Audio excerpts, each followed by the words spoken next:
शांति। आज 16 सितंबर 2024 बाबा के महावाक्य है, मीठे बच्चे, यह वंडरफुल सत्संग है जहाँ तुम्हें जीते जी मरना सिखलाया जाता है। जीते जी मरने वाले ही हंस बनते हैं। प्रश्न है, तुम बच्चों को अभी कौन सी एक फिक्र आता है? उत्तर है, हमें विनाश के पहले संपन्न बनना है। जो बच्चे ज्ञान और योग में मजबूत होते जाते हैं, उन्हें मनुष्य को देवता बनाने की हॉबी यानी आदत होती जाती है। वह सर्विस के बिना रह नहीं सकते हैं। जिन की तरह भागते रहेंगे। सर्विस के साथ साथ स्वयं को भी संपन्न बनाने की चिंता होगी। ओम शांति। रूहानी बाप बैठ रूहानी बच्चों को समझाते हैं। रूह अब साकार में है और फिर प्रजापिता ब्रह्मा की संतान है, क्योंकि अडॉप्ट किए हुए हैं। तुम्हारे लिए सब कहते हैं, यह भाई बहन बनाती है। बच्चों को बाप ने समझाया है, असल में तुम आत्माएं भाई भाई हो। अब नई सृष्टि होती है तो पहले पहले ब्राह्मण ज्योति चाहिए। तुम शूद्र थे, अभी ट्रांसफर हुए हो। ब्राह्मण भी तो चाहिए जरूर। प्रजापिता ब्रह्मा का नाम तो डाला है। इस हिसाब से तुम समझते हो हम सब बच्चे भाई बहन ठहरे। जो भी अपने को ब्रह्मा कुमार कुमारी कहलाते हैं, वह जरूर भाई बहन ठहरे। सभी प्रजापिता ब्रह्मा की संतान है तो भाई बहन जरूर होना चाहिए। यह समझाना है बेसमझों को। बेसमझ भी है और फिर ब्लाइंड फेथ भी है।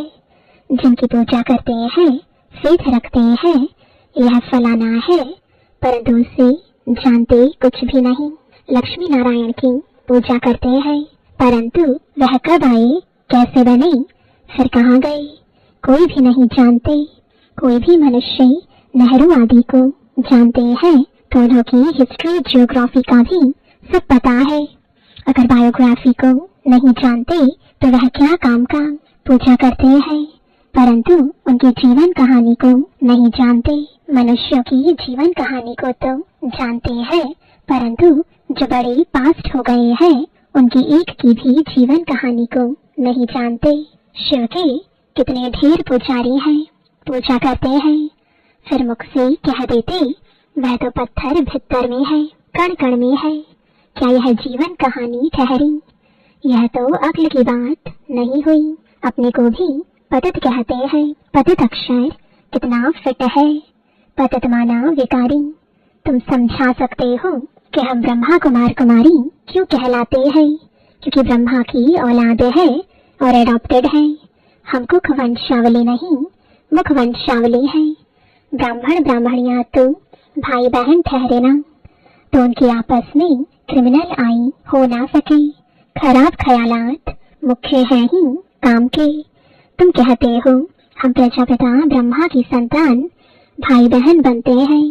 तुम समझते हो हम सब हैं शिव बाबा की संतान भाई भाई। यह भी पक्का है। दुनिया को कुछ भी पता नहीं है, ऐसे ही सिर्फ कह देते हैं। तुम समझा सकते हो सभी आत्माओं का बाप वह एक है, उनको सब पुकारते हैं। तुमने चित्र भी दिखाया है। बड़े बड़े धर्म वाले भी इस निराकार बाप को मानते हैं। वह है निराकार आत्माओं का बाप और फिर साकार में सभी का बाप प्रजापिता ब्रह्मा है, जिनसे फिर वृद्धि को पाते रहते हैं। झाड़ बढ़ता जाता है, भिन्न भिन्न धर्मों में आते जाते हैं। आत्मा तो इस शरीर से न्यारी है। शरीर को देखकर कहते हैं यह अमेरिकन है, यह फलाना है। आत्मा को तो नहीं कहते। आत्माएं सब शांति धाम में रहती है, वहां से आती है पाठ बजाने। तुम कोई भी धर्म वाले को सुनाओ, पुनर्जन्म तो सब लेते हैं और ऊपर से भी नई आत्माएं आती रहती हैं। तो बात समझाते हैं तुम भी मनुष्य हो। मनुष्य को ही तो सृष्टि के आदि मध्य अंत का मालूम होना चाहिए कि यह सृष्टि चक्र कैसे घूमता है, इनका रचयिता कौन है, कितना समय इनके फिरने में लगता है। यह तुम ही जानते हो, देवताएं तो नहीं जानते हैं। मनुष्य ही जानकर फिर देवता बनते हैं। मनुष्य को देवता बनाने वाला है बाप। बाप अपना और रचना का भी परिचय देते हैं। तुम जानते हो हम बीज रूप बाप के बीज रूप बच्चे हैं। जैसे बाप इस उल्टे वृक्ष को जानते हैं, वैसे हम भी जान गए हैं।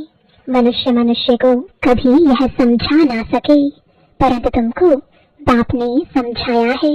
जब तक तुम ब्रह्मा के बच्चे नहीं बने हो, तब तक यहाँ आ नहीं सकते। जब तक पूरा कोर्स लेकर समझते नहीं है, तब तक तुम ब्राह्मणों की सभा में बैठा कैसे सकते। इसको इंद्र सभा भी कहते हैं। इंद्र कोई वह पानी की बरसात नहीं बरसाते हैं, इंद्र सभा कहा जाता है। परियां भी तुमको बनना है। अनेक प्रकार की परियां गाई हुई है। कोई बच्चे अच्छे शोभावान होते हैं तो कहते हैं ना, यह तो जैसे परी है, पाउडर आदि लगाकर सुंदर बन जाते हैं। सतयुग में तुम बनते हो परियां परिजादी। अभी तुम ज्ञान सागर में ज्ञान स्नान करने से परियां यानी देवी देवता बन जाते हो। तुम जानते हो हम क्या से क्या बन रहे हैं। जो सदा प्योर बाप है, सदा खूबसूरत है, वह मुसाफिर तुमको ऐसा बनाने के लिए सांवरे तन में प्रवेश करते हैं। अब गोरा कौन बनावे, बाबा को बनाना पड़ेगा। सृष्टि का चक्र तो फिरना है। अब तुमको गोरा बनना है। पढ़ाने वाला ज्ञान सागर एक ही बाप है। ज्ञान का सागर प्रेम का सागर है। उस बाप की जो महिमा गाई जाती है, वह लौकिक बाप की थोड़ी ही हो सकती है। बेहद के बाप की ही महिमा है। उनको ही सब पुकारते हैं कि हमको ऐसी महिमा वाला आकर बनाओ। अभी तुम बन रहे हो ना। नंबरवार पुरुषार्थानुसार पढ़ाई में सब एक रस नहीं होते हैं। रात दिन का फर्क रहता है ना। तुम्हारे पास भी बहुत आएंगे। ब्राह्मण जरूर बनना है। फिर कोई अच्छी रीति पढ़ते हैं, कोई कम। जो पढ़ाई में सबसे अच्छा होगा तो दूसरों को भी पढ़ा सकेंगे। तुम समझ सकते हो, इतने कॉलेज निकलते रहते हैं। बाबा भी कहते हैं कॉलेज ऐसा बनाओ जो कोई भी समझ सके कि इस कॉलेज में रचना और रचना के आदि मध्य अंत का नॉलेज मिलता है। बाप भारत में ही आते हैं तो भारत में ही कॉलेज खुलते रहते हैं। आगे चल विदेश में भी खुलते जाएंगे। बहुत कॉलेज यूनिवर्सिटीज चाहिए ना, जहाँ बहुत आकर पढ़ेंगे। फिर जब पढ़ाई पूरी होगी तो देवी देवता धर्म में सब ट्रांसफर हो जाएंगे, अर्थात मनुष्य से देवता बन जाएंगे। तुम मनुष्य से देवता बनते हो ना। गायन भी है मनुष्य से देवता के गणतना लागिवार। यहाँ यह है मनुष्यों की दुनिया, वह है देवताओं की दुनिया। देवताओं और मनुष्यों में रात दिन का फर्क है। दिन में है देवताएं, रात में है मनुष्य। सब भक्त ही भक्त है, पुजारी है। अभी तुम पुजारी से पूज्य बनते हो। सतयुग में शास्त्र भक्ति आदि का नाम नहीं होता है। वहाँ है सब देवता।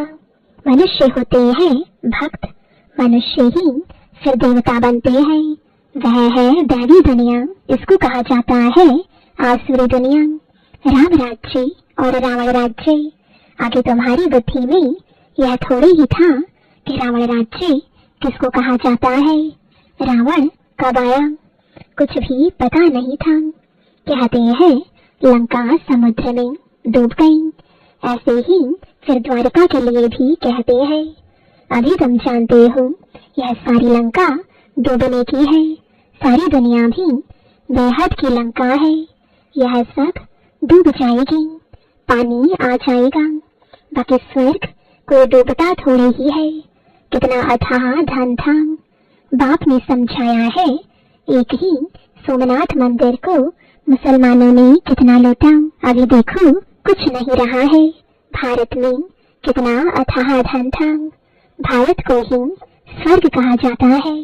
अभी स्वर्ग कहेंगे, अभी तो नर्क है, फिर स्वर्ग बनेगा। स्वर्ग कौन, नर्क कौन बनाते हैं, यह अभी तुम जान गए हो। रावण राज्य कितना समय चलता है, वह भी बताया है। रावण राज्य में कितने अथाह धर्म हो जाते हैं। राम राज्य में तो सिर्फ सूर्यवंशी, चंद्रवंशी रहते हैं। अभी तुम पढ़ रहे हो, यह पढ़ाई और कोई की बुद्धि में नहीं है, वह तो है ही रावण राज्य में। राम राज्य होता है सतयुग में। बाप कहते हैं हम तुमको लायक बनाते हैं, फिर तुम न लायक बन जाते हो। न लायक क्यों कहते हैं, क्योंकि पतित बन जाते हो। देवताओं की लायकी की महिमा और अपनी न लायकी की महिमा गाते हैं। बाप समझाते हैं तुम जब पूज्य थे तो नई दुनिया थी, बहुत थोड़े मनुष्य थे, सारे विश्व के तुम ही मालिक थे। अभी तुमको खुशी बहुत होनी चाहिए। भाई बहन तो बनते हो ना, वह कहते यह घर फिराते हैं, वही फिराकर जब शिक्षा लेते हैं तो यहाँ आने से समझते हैं कि नॉलेज तो बहुत अच्छी है। अर्थ समझते हैं ना, भाई बहन बगैर पवित्रता कहाँ से आए। सारा मदार पवित्रता पर ही है। बाप आते भी है मगध देश में, जो कि बहुत गिरा हुआ देश है, बहुत पतित है, खान पान भी गंदा है। बाप कहते हैं मैं बहुत जन्मों के अंत वाले शरीर में ही प्रवेश करता हूँ। यही 84 जन्म लेते हैं, लास्ट सो फिर फर्स्ट, फर्स्ट सो लास्ट। मिसाल तो एक का बताएंगे ना, तुम्हारी डायनेस्टी बनने वाली है। जितना अच्छी रीति समझते जाएंगे फिर तो तुम्हारे पास बहुत आएंगे। अभी यह बहुत छोटा झाड़ है, तूफान भी बहुत लगते हैं। सतयुग में तूफानों की बात ही नहीं, ऊपर से नई आत्माएं आती रहती है। यहाँ तूफान लगते ही गिर पड़ते हैं, वहाँ तो माया का तूफान होता ही नहीं। यहाँ तो बैठे बैठे मर जाते हैं, और फिर तुम्हारी माया के साथ युद्ध है तो वह भी हैरान करती है। सतयुग में यह नहीं होगा, दूसरे कोई धर्म में ऐसी बात होती नहीं। रावण राज्य और राम राज्य को और कोई समझते ही नहीं है। भल सत्संग में जाते हैं, वहाँ मरने जीने की बात नहीं होती। यहाँ तो बच्चे अडॉप्ट होते हैं, कहते हैं हम शिव बाबा के बच्चे हैं, उनसे वर्षा लेते हैं, लेते लेते फिर गिर पड़ते हैं तो वर्षा भी खलास, हंस से बदलकर बगुला बन जाते हैं। फिर भी बाप रहम दिल है तो समझाते रहते हैं। कोई फिर से चढ़ जाते हैं, जो थमे यानी स्थिर रहते हैं उनको कहेंगे महावीर हनुमान। तुम हो महावीर, महावीर में नंबरवार तो है ही। सबसे पहलवान को महावीर कहा जाता है, आदिदेव को भी महावीर कहते हैं, जिससे ही यह महावीर पैदा होते हैं जो विश्व पर राज्य करते हैं। नंबरवार पुरुषार्थानुसार रावण पर विजय पाने के लिए पुरुषार्थ करते रहते हैं। रावण है 5 विकार, यह तो समझ की बात है।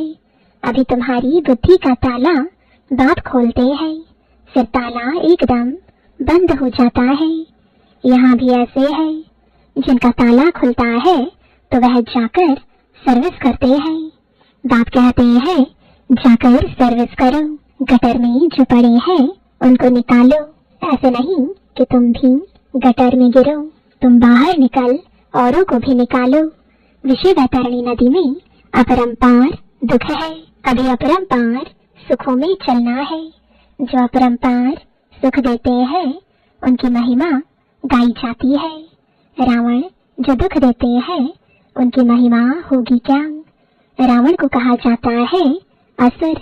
बाप कहते हैं तुम रावण राज्य में थे, अभी अपार सुख पाने के लिए तुम यहाँ आए हो। तुमको कितने अपार सुख मिलते हैं, खुशी कितनी रहनी चाहिए और खबरदार भी रहना चाहिए। पोजीशन तो नंबरवार होती है, हर एक एक्टर का पोजीशन अलग है। सब में तो ईश्वर हो ना सके। बाप हर बात बैठ समझाते हैं। तुम बाप को और रचना के आदि मध्य अंत को जान जाते हो। नंबरवार पुरुषार्थ अनुसार, नंबरवार पढ़ाई पर ही मार्क्स होती है। यह है बेहद की पढ़ाई। इसमें बच्चों का बहुत अटेंशन होना चाहिए। पढ़ाई एक रोज भी मिस ना हो। हम है स्टूडेंट, गॉडफादर पढ़ाते हैं। वह नशा बच्चों को चढ़ा रहना चाहिए। भगवानवाच सिर्फ उन्होंने नाम बदलकर श्री कृष्ण का नाम डाल दिया है। भूल से श्री कृष्ण भगवानवाच समझ लिया है, क्योंकि श्री कृष्ण हुआ नेक्स्ट टू गॉड। स्वर्ग जब आप स्थापन करते हैं उनमें नंबर 1 यह है ना, यह ज्ञान अभी तुमको मिला है। नंबरवार पुरुषार्थ अनुसार अपना भी कल्याण करते हैं और दूसरों का भी कल्याण करते रहते हैं। उनको सर्विस बगैर कभी सुख नहीं आएगा। तुम बच्चे योग और ज्ञान में मजबूत होते जाएंगे तो काम ऐसे करेंगे जैसे जिन मनुष्य को देवता बनाने की हॉबी यानी आदत लग जाएगी। मौत के पहले ही पास होना है। सर्विस बहुत करनी है, पीछे तो लड़ाई लगेगी, नेचुरल कैलेमिटीज भी आएंगी। अच्छा, मीठे मीठे सिकिलरे बच्चों प्रति माता पिता बाप दादा का याद प्यार और गुड मॉर्निंग। रूहानी बाप की रूहानी बच्चों को नमस्ते। रूहानी बच्चों की रूहानी बाप दादा को गुड मॉर्निंग और नमस्ते। धारणा के लिए मुख्य सार है, पहला लास्ट सो फर्स्ट, जाने के लिए महावीर बन पुरुषार्थ करना है। माया के तूफानों में हिलना नहीं है। बाप समान रहम दिल बन मनुष्यों की बुद्धि का ताला खोलने की सेवा करनी है। दूसरा, ज्ञान सागर में रोज ज्ञान स्नान कर परिज़ादा बनना है। एक दिन भी पढ़ाई मिस नहीं करनी है। भगवान के हम स्टूडेंट हैं, इस नशे में रहना है। वरदान है, गंभीरता के गुण द्वारा फुल मार्क्स जमा करने वाले गंभीरता की देवी व देवता भव। वर्तमान समय गंभीरता के गुण की बहुत बहुत आवश्यकता है, क्योंकि बोलने की आदत बहुत हो गई है। जो आता है वो बोल देते हो। किसी ने कोई अच्छा काम किया और बोल दिया तो आधा खत्म हो जाता है, आधा ही जमा होता है, और जो गंभीर होता है उसका फुल जमा होता है। इसलिए गंभीरता की देवी व देवता बनो और अपनी फुल मार्क्स इकट्ठी करो। वर्णन करने से मार्क्स कम हो जाएगी। स्लोगन है, बिंदु रूप में स्थित रहो तो समस्याओं को सेकंड में बिंदु लगा सकेंगे। ओम शांति।